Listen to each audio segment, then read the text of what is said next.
స్వరము దేవునికి కనిపించకుండా వినిపించకుండా నాలో ఉన్నటువంటి పాపము అడ్డుగా ఉంది కనుక నేనేం చేయాలా? ఒప్పుకోవాలా, సరి చేసుకోవాలా, మారు మనసు పొందాలి.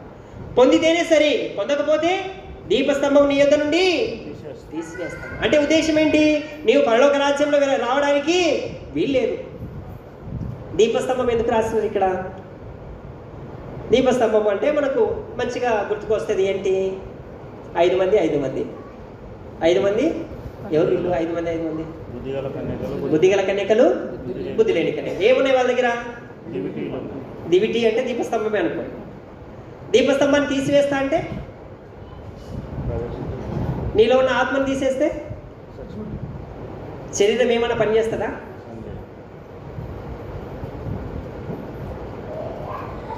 శరీరం పనిచేయదని మనకు తెలుసు.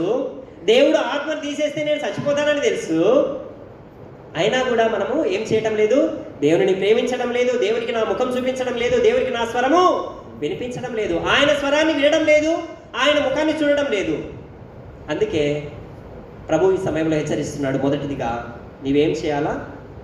జ్ఞాపకం చేసుకో ఏ స్థితిలో పడిపోతున్నావు. మొదటి ప్రేమను ప్రేమించు, చివరిగా మారు మనసు. లేదంటే దీపస్తంభం పోయిందంటే మనం ఈ లోకాన్ని విడిచిపెడితే పరలోకానికి వెళ్తాం. రక్షణ పొందిన వ్యక్తి పరలోకానికి వెళ్తాడు. కానీ చివరిలో కొన్ని మాటలు ఉన్నాయి. యూదా పత్రికలో మనం చూస్తాం. దేవుడు వారిని మొదట రక్షించినను అరణ్యంలోనే నాశనం చేసినాడంట. మోషే చెప్తాడు, నా పేరు జీవగ్రంథంలో నుంచి తీసేయని చెప్పినాడా? మోషే జీవగ్రంథంలో నుంచి పేరు తీసేయమని చెప్పినాడా? దేవుడు ఏం చెప్పినాడు? ఎవరైతే నా మాట విన్నారో వాళ్ళ పేర్లు తీసేస్తా అన్నాడు. అంటే ఇప్పుడు మన పేర్లు పోయే అవకాశం ఉందా? చెప్పండి, అవకాశం లేదా? అవకాశం ఉంది. రక్షణ పొందిన తర్వాత జీవగ్రంథంలో మన పేర్లు రాయబడినాయి. కన్ఫామ్, 100% ఖచ్చితం. జీవగ్రంథంలో నా పేరు రాసినారని చెప్పి నేను ఇష్టం వచ్చినట్టు జీవిస్తూ ఉంటే, నా దీపస్తంభాన్ని నేను కాపాడుకోనకుండా అది ఆర్పో చేసుకొని, అంటే ఆత్మను ఆర్పివేసి ఆత్మను దుఃఖపరుస్తూ ఉంటే జీవగ్రంథంలో నా పేరుండి ఏం ఉపయోగం? కాబట్టి మొదటిదిగా ఆ ప్రేమను తిరిగి చూపించాలా, మారు మనసు పొందాలా, ఏ స్థితిలో నుంచి పడిపోయినానో తిరిగి లేవాలా. రెండవ సంఘం గురించి చూస్తాం. స్మరణ సంఘం గురించి 10వ వచనం. శోధింపబడునట్లు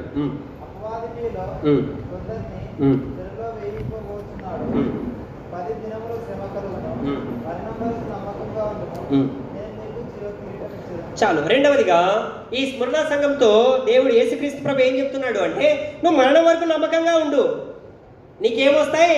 శ్రమలు వస్తాయి. ఈ సంఘానికి, స్మరణ సంఘానికి దేవుడు ఏ గద్దింపులు ఇవ్వలేదు. ఎందుకంటే సంఘం మంచిగా ఉంది, అందరూ కూడా విశ్వాసులు అందరూ కూడా చాలా మంచిగా ఉన్నారు. అయితే ఈ బేతేలు సంఘంలో కూడా అందరూ మంచిగా ఉన్నారు, అన్నీ మంచిగా చేస్తున్నారు. కానీ వాళ్ళకేమొచ్చిందంట? శ్రమలు. 9వ వచనం చివరి భాగంలో రాయబడుతూ వచ్చింది, నీవు పొందబోవు శ్రమలకు భయపడకుము. రెండవదిగా శ్రమలు వస్తాయి. నేనేం పాపం చేయలేదన్నా, నేనేం తప్పు చేయలేదు, నేనేం దేవునితోనే ఉన్నాను, దేవునికి నా ముఖం చూపిస్తున్నాను, దేవునికి నా స్వరం వినిపింపజేస్తున్నాను, బాగా ప్రేమిస్తున్నాను, నేను మారు మనసు పొందుకున్నాను. సరే, రెండవదిగా ఏమొస్తుందంట? శ్రమ. శ్రమ వచ్చినప్పుడు నీవు భయపడవద్దు. నేను ఏం తప్పు చేయలేదు బ్రదర్, ఏం పాపం చేయలేదు బ్రదర్, మంచిది, చాలా మంచిది. కానీ ఏమొస్తాయి? తప్పు చేసినా చేయకపోయినా శ్రమలు అంటే వస్తాయి. తప్పు చేస్తే శిక్ష, తప్పు చేయకపోతే శ్రమ. రెండూ ఒకే విధంగా ఉంటాయి. ఒక వ్యక్తి కింద పడడం వేరు, వేరే వాళ్ళు వచ్చి దొబ్బడం వేరు. రెండు కింద పడడమే. కానీ ఒక వ్యక్తి పడినాడు అంటే పాపం వలన పడినాడు, వేరే వ్యక్తి వల్ల పడినాడు అంటే శ్రమ వలన పడినాడు, శ్రమ కలిగింది. ఈ విషయం మనం జ్ఞాపకం చేసుకోవాలా. ఒకవేళ నీ యొక్క జీవితంలో శ్రమలు, కష్టాలు ఇవన్నీ వస్తున్నాయంటే నువ్వు భయపడద్దు, మరణం వరకు నమ్మకంగా ఉండు. దేవుడు నీకేమిస్తాడు?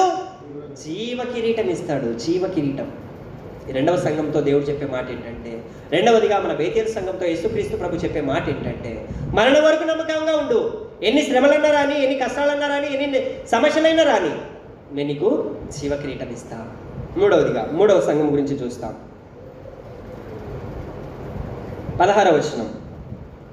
కావున మారుమనసు పొందుము, లేని యెడల నేను నీ యొద్దకు త్వరగా వచ్చి నా నోటి నుండి వచ్చు ఖడ్గం చేత వీరితో యుద్ధం చేసేదను. బస్. మూడవదిగా పెర్గము సంఘముతో యేసుక్రీస్తు ప్రభు చెప్తున్నాడు ఏమంట? మారు మనసు పొందుము. ఈ మారు మనసు ఎందుకు పొందాలా? పైన వచనంలో రాయబడుతూ వచ్చింది 14. నేను నీ మీద కొన్ని తప్పిదములు మోపవలసి ఉన్నది. అవేవనగా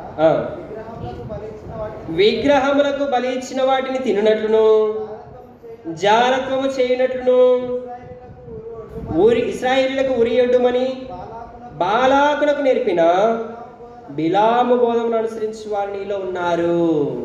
లోకంలో ఉన్నటువంటి పరిస్థితులు, జారత్వము భయంకరమైన పాపము, విగ్రహాలకు బలి ఇచ్చినటువంటి వాటిని తినడం భయంకరమైనటువంటి పాపము.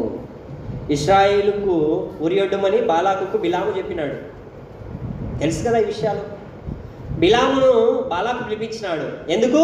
ఇశ్రాయేలు ప్రజల్ని శపించడానికి. ఎక్కడికి పోయినాడు? బలులు అర్పించినాడు. వీళ్ళని శపించాలని చూస్తే బిలాము నోట ఏ మాట ఉంది? ఆశీర్వాద వచనమే ఉంది.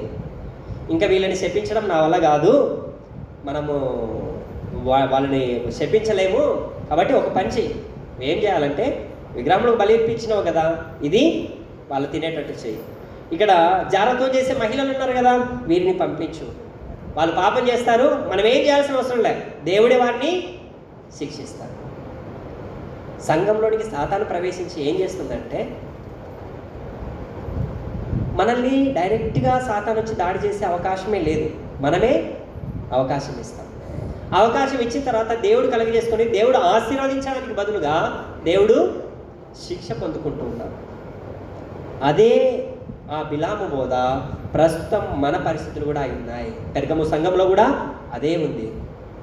విగ్రహాలకు బలిచ్చిన వాటిని తిన్నట్లుగా, జారత్వం చేసేటట్లుగా వారిని ప్రేరేపిస్తూ వచ్చారు. అదే మనకు ఉరి. విగ్రహము అనేది ఏంటి అంటే, దేవుని కంటే ఎక్కువగా దేన్ని ప్రేమిస్తావో అదే మనకు ఉరిగా మారుతుంది. మీరు న్యూస్ చూస్తున్నారో లేదో తెలియదు, కానీ న్యూస్ చూస్తే చాలా భయంకరమైన విషయాలు బయట చెప్తున్నారు. ఒక వ్యక్తి యవనస్తుడు అదేదో గేమ్ ఆడుకుంటూ ఉన్నాడు. వాళ్ళ నాన్న అరిచినాడంట, ఎప్పుడు ఏం రా గేము, ఆ సెల్ పక్కన పెట్టు అని. వాళ్ళ తండ్రిని ఏం చేసినాడో చంపేసినాడు.